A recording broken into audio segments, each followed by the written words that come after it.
Hello, नमस्कार माझ्या विद्यार्थी मित्रांनो, कसे आहात? स्वस्थ असाल, आनंदी असाल आणि आपला अभ्यास हा उन्हाळ्याच्या सुट्टीमध्येही करत असाल अशी मी अपेक्षा करून आज आपण चालू करूया आपला पुढचा व्हिडिओ.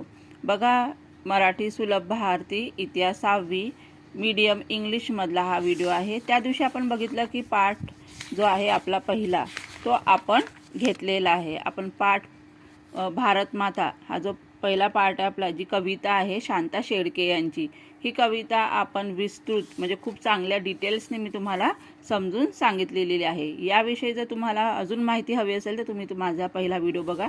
त्यामध्ये भारत माता कवितेविषयी तुम्हाला सगळी माहिती तुम्हाला या व्हिडिओमध्ये भेटणार आहे. तर चला मग आता आपण बघूया आपल्या या पाठावरचे विस्तृत म्हणजे डिटेल्सनी क्वेश्चन आन्सर. ज्या पेरेंट्सला माझ्याकडून आपल्या मुलांविषयी जर तुम्हाला वर्कशीट हवी असेल किंवा त्यांच्याविषयी डिटेल नॉलेज असायला हवं, त्या पाठाविषयी तुम्हाला माहिती हवी असली किंवा तुम्हाला माझ्याकडून ऑनलाईन क्लास हवे असेल तर तुम्ही मला माझ्या या व्हॉट्सअप नंबरवर मॅसेज करू शकता. चला मग बघूया आपण आपला पुढचा वर्कशीट. चला मग बघूया आपली वर्ग 6वा विषय मराठी पाठ भारत माता, ज्यांची ही कविता आहे शांता शेळके यांची. ही जे पुस्तक आहे सुलभ भारती, हे आहे मीडियम इंग्लिशमधलं मराठी विषयाचं. ही आहे आपली पहिली वर्कशीट, ज्याच्यामध्ये फुल लेसन म्हणजे या पाठाविषयीची संपूर्ण माहिती डिटेल सकट तुम्हाला देण्यात येत आहे, जी वर्कबुकमध्ये सुद्धा तुम्हाला आहे.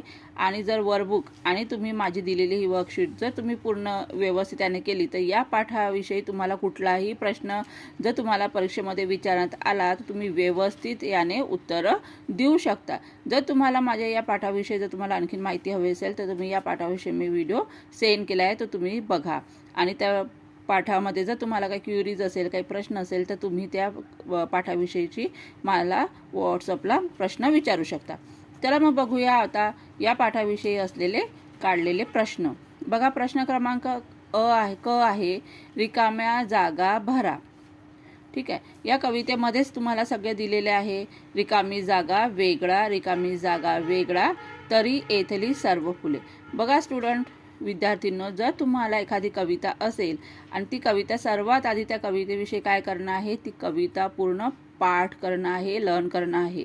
ती कविता जर तुम्हाला व्यवस्थितरित्या पाठ झाली तर त्याच्याविषयी असणारे रिकामी जागा, त्याच्याविषयी असणारे जोडा लावा, हे तुम्हाला व्यवस्थितपणे करू शकता. म्हणजे तुमची जर कविता ही पाठ असेल तर तुम्हाला प्रश्न कुठलाही विचारला गेला असला तर तुम्ही त्याचे योग्य उत्तर देऊ शकता. चला मग सुरुवात करूया. बघा, रंग वेगळा, गंध वेगळा, तरी इथली सर्व फुले. बघा दुसऱ्या नंबरवर काय दिला, प्रियतम अमुचा रिकामी जागा हिमालय, बघे भिडिया जो गगना. प्रियतम अमुचा धवल हिमालय, भिडे बघे भिडिया जो गगना. तिसरी रिकामी जागा काय दिलेली आपल्याला, मानव सारे समान असती, रिकामी जागा ही जगतास दिली. काय दिली आहे, मानव सारे समान असती, शिकवण ही जगतास दिली. चौथ्या नंबरची रिकामी जागा बघा, आम्ही तिला करू या मातेची फुले लाडकी. वंदन आम्ही तिला करू या मातेची फुले लाडकी, सदा तिचा. रिकामी जागा दिलेली आहे उंच धरू. काय उंच धरूया, सदा तिचा ध्वज उंच धरू. चला पुढचा प्रश्न क्रमांक बघा ख. काय दिलेलं आहे आपल्याला, योग्य जोड्या लावा. मी पुन्हा एकदा सांगते की ह्या जे कविता असतात त्याच्यावरचं तुम्हाला जर डिटेलनी क्वेश्चन आन्सर सोडवायला हवे तर सर्वात आधी तुम्हाला ती कविता पाठ करणं, लर्न करणं गरजेचे असते. जोड्या लावामध्ये हे तुम्हाला 2 मार्कासाठी, 3 मार्कासाठी, 4 मार्कासारखे विचारले जातात किंवा याचे विशेषण, यमक जुळवा अशामध्ये सुद्धा विचारले जातात. बघा, गट अ दिलेला आहे आणि गट ब दिलेला आहे. तर गट अ मध्ये दिलेला आहे तुम्हाला या कवितेमध्ये असलेले जसं पाणी, वारा, शेत, हिमालय, भारत माता अशी तुम्हाला नावे दिलेली आहेत. आणि इथे गट ब मध्ये तुम्हाला दिलेले आहे त्याचे विशेषण, त्याची माहिती काय काय दिलेलं आहे या कवितेमध्ये. जसं आता तुम्हाला माहिती आहे पाणी. आता पाणी काय आहे याच्यामध्ये शोधायचं आहे तुम्हाला. धवल आहे, सारे समान आहे, प्रियतम. पाणीचा आवाज कसा होतो आहे, झुळझुळ. बघा इथे कवितेमध्ये सुद्धा तुम्हाला दिलेलं आहे. बघा, काय दिलं? प्रिय आम्हाला इथली माती, प्रिय हे पाणी झुडझुडते. पाण्याविषयी काय उपमा दिलेली आहे? झुडझुडते आहे ना. मग आपल्याला पाणीविषयी काय करायचं आहे? पाणीला आपल्याला झुडझुडते हे आपल्याला जोड्या लावायचं आहे. बघा, ही एक पद्धत आहे जोड्या लावण्याची जी आपल्याला शिकायला मिळते. पण आता ही पद्धत न करता काय करायचं आहे? तुम्हाला सगळ्यात पहिले उत्तरामध्ये तुमच्या काय लिहायचं आहे? तुम्हाला उत्तरामध्ये तुम्हाला काय लिहायचं? आधी तुम्हाला लिहायचं आहे पाणी. बघा, आता तुम्हाला उत्तरमध्ये कसं लिहायचं आहे ते मी तुम्हाला सांगत आहे की उत्तर जोड्या लावांचं उत्तर तुम्हाला कसं करायचं आहे. सगळ्यात पहिले लिहायचा प्रश्न क्रमांक जो असेल तो तुम्ही लिहा. त्याच्याविषयी लिहा गट अ. ठीक आहे. आता आपण इथे लिहिलं आहे गट अ. लिहिल्याच्या नंतर काय लिहायचं तुम्हाला? पाणी. याचा नंबर जर 1 असेल तर 1 नंबर द्या. पाणी. पाणी पुढे काय आहे? झुडझुडणारे. झुडझुडणारे. बोलून लिहा म्हणजे तुमचे कानामाता सरळ राहतील. आणि इथे तुम्हाला लिहायचं आहे गट अ चं याच्यासमोर लिहायचं तुम्हाला उत्तर. काय लिहायचं आहे तुम्हाला? उत्तर. गट अचं आहे पाणी झुडझुडणारे. मग दुसरं आपल्याला काय दिलं आहे? वारे. काय आहे? वारे. नंबर 2 लिहायचं आपल्याला वारे. वारे. याच्या पुढे काय लिहिणार? मग याच्या पुढे तुम्हाला उत्तर लिहायचं. असं करत तुम्हाला हा जोड्या लावायचा प्रश्न तुम्हाला पेपरमध्ये आणि तुम्हाला तुमच्या वहीमध्ये सुद्धा करायचा आहे. बघा, मग वारे काय आहे? सडसडणारे वारे आहेत. काय आहे? वारे सडसडणारे. बघा, सडसडणारे शोधा. इथे कुठे आहेत? हे बघा, सडसडणारे वारे. चला मग पुढे बघा काय दिलं आपले? शेते. शेते काय आहे? पोयममध्ये, कवितेमध्ये आपल्याला काय दिलं आहे? शेतेविषयी डुलणारी. मग शेते आपले कुठे जाणार आहे? डुलणारीकडे जाणार आहे. मग बघा, हिमालय. हिमालय कसा आहे आपला? हिमालय आपला धवल आहे. धवल म्हणजे काय होते? समार्थी शब्द शुभ्र पांढरा. भारतमाता कशी आहे आपली? भारतमाता ही आपली प्रियतम अमुची भारत माता. याला तुम्हाला जोडी लावायची आहे. मुले कशी आहेत? या कवितेमध्ये दिल्यानुसार मुले ही आपली कशी आहेत? सद्गुणी आहेत. मानव कसे आहेत? या कवितेनुसार तर मानव आहे सारे समान, जी भारतमाताने आपल्याला शिकवण दिलेली आहे. ध्वज कसा आहे आपला? ध्वज हा आपण कसं करणार आहोत? उंच धरून उंचीवर नेणार आहोत. अशा प्रकारे तुम्हाला जोड्या लावा हे करायचं आहे. ज्याप्रमाणे मी सांगितलं की जसं पाणी लिहा, पाणीसमोर डॅश करून पाण्याचं उत्तर लिहा, तर असे हे योग्य जोड्या लावा तुम्हाला करायचं आहे. सेकंड क्वेश्चन बघा, क्वेश्चन नंबर ग. कवितेत यमक जुळणारे शब्द लिहा. काय करायचं आहे? कवितेमध्ये यमक जुळणारे म्हणजे काय असतात? ज्यांचा शेवटचे शब्द एकसारखे असतात किंवा बोलताना ज्यांचे मुले याच्या व्यतिरिक्त पोयमध्ये कोणते दिलेले आहेत आपल्याला कवितेनुसार घ्यायचे. तर मग चला आता आपण बघूया कविता. बघा, आता कवितेमध्ये यमक जुळणारे शब्द. यमक शब्द नेहमी शेवटी असतात. बघा, इथे दिलेले आहे मुले दिला. मग आता हा मुले शब्द दिला तर याचा यमक कोणता जुळणार आहे? फुले. यमकचा हा फुले येणार. कारण शेवटचा शब्द जर ले आहे तर आपल्याला यमकमध्येही शोधावा लागणारा शब्द हा शेवटी लेवालाच असणार आहे. मुले, फुले. ठीक आहे. जसं इथे दिलं आहे माती. मातीला इथे कुठे दिलं आहे का दुसरा शब्द? नाही, मग तो नाही येणार. जसं आहे झुडझुडते, मग ही शेते पण येते. असं झुडझुडतेचं सळसळते पण येते, कारण झुडझुडते हा जो यमक शब्द आहे तो सळसळतेला व्यवस्थित आहे. मग बघा, यमक जुळणारे शब्द काय येते? मुले. ते काय दिला इथे? फुले. मुलांचं काय दिलं आपल्याला इथे? मग इथे लिहा फुले. ठीक आहे. काय आहे? गगना. गगनाचं काय दिलेलं आहे कवितेमध्ये आपल्याला यमक जुळणारा शब्द? गगना इथे दिले आहे बघा. गगनाचं यमक जुळणारा शब्द आपल्याला काय आहे? जमुना. काय आहे? जमुना. मग आपल्याला काय लिहायचं आहे इथे?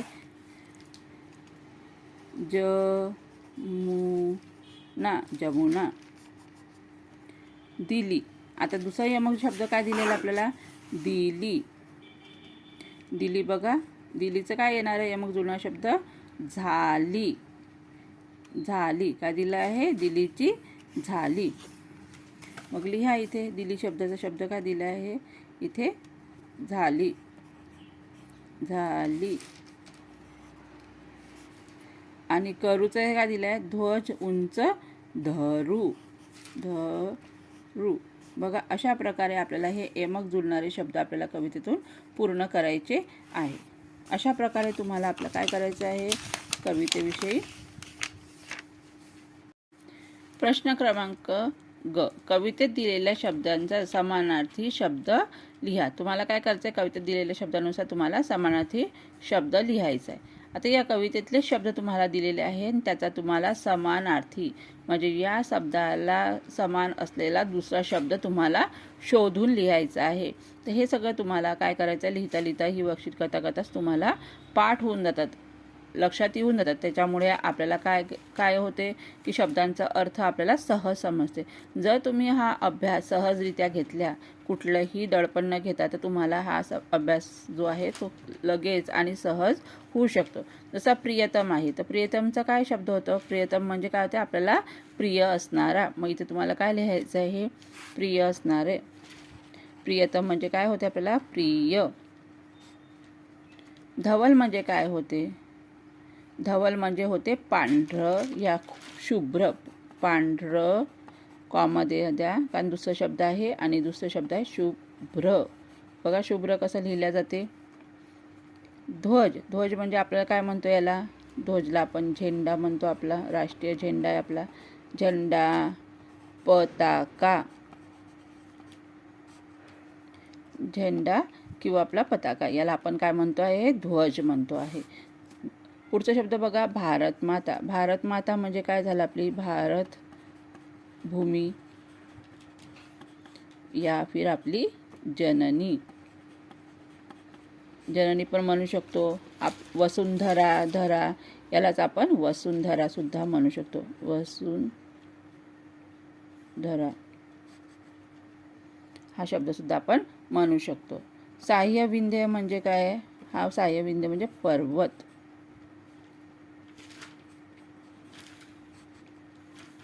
आपण पहाड हा शब्द सुद्धा वापरू शकतो. भिडिया म्हणजे काय होते, बघे. बघा प्रियतम आमचा पोएमध्ये दिलाय बघा. प्रियतम अमुचा, इकडे, प्रियतम अमुचा धवल हिमालय, बघे भिडिया जो गगना. जो गगनापर्यंत उंच जाऊन गगनाला सुद्धा भिडतो आहे. भिडतो आहे म्हणजे मिळणे. भिडणे म्हणजे काय होते, मिळणे, मिळल्यासारखं वाटणे. तर इथे आपण लिहू शकतो आहे की भिडिया म्हणजे काय होते, मिळणे, मिळणे. चला पुढे. दिलेल्या शब्दानुसार प्रश्न क्रमांक बघा, ध विरुद्धार्थी शब्द लिहा. कवितेनुसार दिलेले विरुद्धार्थी शब्द आपल्याला आता लिहायचे आहे.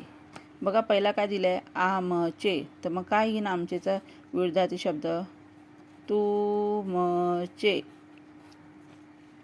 ठीक आहे. आता चला पुढे बघा, गगन. गगनला काय म्हणतो आपण, आकाश. आकाश सुद्धा म्हणतो किंवा नभ पण म्हणतो, पण आपल्याला एकच लिहायचं आहे. सॉरी, गगन म्हणजे आकाशच होते, त्याचा आपल्याला विरुद्धार्थी शब्द शोधायचा आहे. गगन आणि आकाश एकच आहे. तर मग आपला दुसरा शब्द काय येईल, गगनचं. गगन म्हणजे आकाश, तर मग आपला दुसरा शब्द काय येईल इथे, जमीन किंवा आपण धरा सुद्धा लिहू शकतो. सद्गुणी. सद्गुणी म्हणजे कोणते होतात, ज्यांना खूप चांगले गुणी मुलं असतात, त्याला आपण सद्गुणी म्हणतो. तर इथं काय म्हणतात, इथे आपण लिहू अवगुणी. अवगुणी या दुर्गुणी. बघा मी तुम्हाला दोन दोन शब्द सांगत आहे, दुर्गुणी, अवगुणी या तुम्ही दुर्गुणी, असे दोन शब्द इथे लिहू शकता. उंच. उंच म्हणजे काय होते, खूप वर गेलेला. मग काय म्हणते, उंच म्हणजे वर. तर मग त्याचा विरुद्धार्थी शब्द काय होईल, खाली पण होते आणि सखोल पण होते.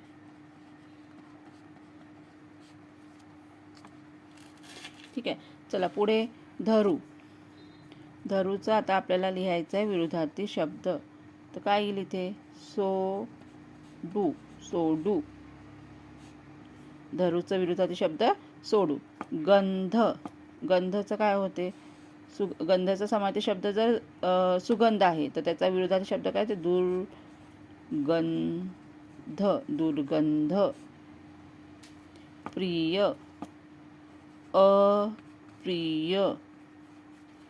प्रियचं विरोधार्थी शब्द अप्रिय. देश, देशचा विरोधार्थी शब्द म्हणजे आपला देश, स्वदेश. त्याचा विरोधार्थी शब्द काय होईल? विदेश. विदेश. अशा प्रकारे आपल्याला विरोधार्थी शब्द लिहायचे. बघा खाली शब्दाचे विशेषण लिहा. या कवितेमध्ये तुम्हाला या शब्दांविषयी जे विशेषण आलेले आहे ते वापरायचे आहे. हा ग्रामरचा प्रश्न आहे. तर बघा कवितेमध्ये शेत कशी आहेत? शेत कशी आहेत? डुलणारी. शेत कशी आहेत? डुलणारी. बघा कवितेमध्ये वापरणारा जर तुम्हाला कविता पाठ असेल तर लगेच लक्षात येईल शेताविषयी काय वापरला आहे शब्द? डुलणारी. वारे. वारे कसे वाहतात? वाऱ्यांचा आवाज बघा. सळसळणारे वारे. सळसळणारे वारे आहेत. पाणी कसं आहे? पाण्याचं विशेषण काय वापरलेलं आहे? झुळझुळणारे वारे. आणि ध्वज कसा आहे? ध्वज हा आपला उंच ध्वज आहे. याविषयी विशेषण आपल्याला कवितेमध्ये वापरलेले आहेत. बघा आता प्रश्न क्रमांकाचं प्रश्नांची उत्तरे एका वाक्यात लिहा. हे तुम्हाला प्रश्नांची उत्तर 4 मार्कासाठी, 3 मार्कासाठी किंवा 2 मार्कासाठी विचारले जातात. आम्हाला कोण प्रिय आहे? आम्हाला प्रश्नामध्ये काय विचारलं आपल्याला? आम्हाला कोण प्रिय आहे? आम्हाला. मग पूर्ण वाक्यात लिहायचं. इथे लिहायचं पहिले उत्तर. मराठीचा पेपर आहे म्हणून मराठीतच लिहायचं उत्तर. ॲन्सर लिहायचं नाही. ANS असं ॲन्सर लिहायचं नाही. आपल्याला काय लिहायचं आहे? फक्त उत्तर. आम्हाला. बघा क्वेश्चनमध्ये दिलं आहे. कोणला काढून आपल्याला काय लिहायचं आहे? कोणला काढून आपल्याला लिहायचं आहे? भारत माता. भारत माता कशी आहे? भारत माता मला प्रिय आहे. क्वेश्चन झाला की त्याच्यानंतर आपलं सेंटेन्स पूर्ण झालं आहे. त्याच्यानंतर आपल्याला पूर्णविराम द्यायचा आहे. आम्हाला कोण प्रिय आहे? आम्हाला भारत माता प्रिय आहे. भारत मातेची मुले कशी आहेत? कशी आहेत भारत मातेची मुले कवितेनुसार? भारत मातेची मुले मुले कशी आहेत? कशीला काढून काय लिहायचं आपल्याला? सद्गुणी. बघा बोलतोय आपण त्याच्यानुसार प्रणानुसारच आपल्याला वाक्य शब्द लिहायचे. सद्गुणी. सद्गुणी आहेत. मग काय करायचं? पूर्ण विराम. चला पुढचा प्रश्न. भारत माता आम्हाला काय शिकवण देते? भारत माता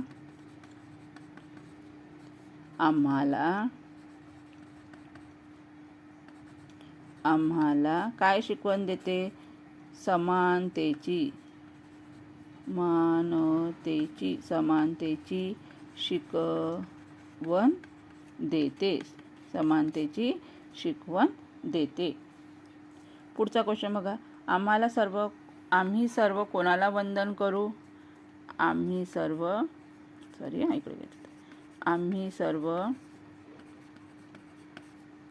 भारत मातेला वंदन करू. फुल स्टॉप. भारत मातेचा ध्वज कसा धरू? भारत मातेचा ध्वज कसा धरू आपण? भारत मातेचा ध्वज आपण उंच धरू. पूर्णविराम. चला पुढचा प्रश्न. भारत मातेची मुले कशी आहेत? भारत मातेची मुले कशी आहेत? बघा आपण पुढच्या याच्यामध्ये पण घेतल्या. भारत मातेची मुले सद्गुणी आहेत. पूर्णविराम. हिमालयाचा रंग कोणता आहे? हिमालयाचा रंग कोणता आहे? रंग कसं दिला आहे? धवल, शुभ्र, पांढरा. धवल आहे. तुम्ही इकडे ब्रॅकेट पूर्णविराम द्या. ब्रॅकेटमध्ये लिहा शुभ्र या फिर लिहू शकता तुम्ही पांढरा. ठीक आहे. भारत माता कवितेत कोणत्या नद्यांचा उल्लेख केलेला आहे? कोणत्या नद्यांचा उल्लेख केला आहे? गंगा आणि कोणत्या नदीचा उल्लेख केला आहे भारत याच्यामध्ये? बघा गंगा आणि जमुना. बघा गंगा जमुनेचा उल्लेख केलेला आहे. लिहा इथे. या कवितेत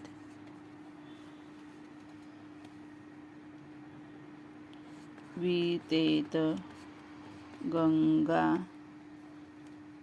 आणि जमुना नदीचा उल्लेख केला आहे. पूर्णविराम. अशा प्रकारे तुम्हाला बघा ही वर्कशीट सोडवायची. अशा प्रकारे जर तुम्ही एका पाठाचा विस्तृत असा अभ्यास केला आणि रोज अशी वर्कशीट एकदा तरी सोडवली किंवा दोनदा जरी या वर्कशीटचं पुन्हा रिव्हिजन केलं तर तुम्हाला परत कधीही या लेसनचं काही राहिलं आहे किंवा परीक्षेच्या वेळेस तुम्हाला काही येणार नाही असा कुठलाही प्रश्न तुमच्यासमोर परीक्षेच्या वेळेला येणार नाही. म्हणून याप्रमाणे अभ्यास करा. जर तुम्हाला माझा व्हिडिओ आवडला असेल तर नक्की लाईक करा.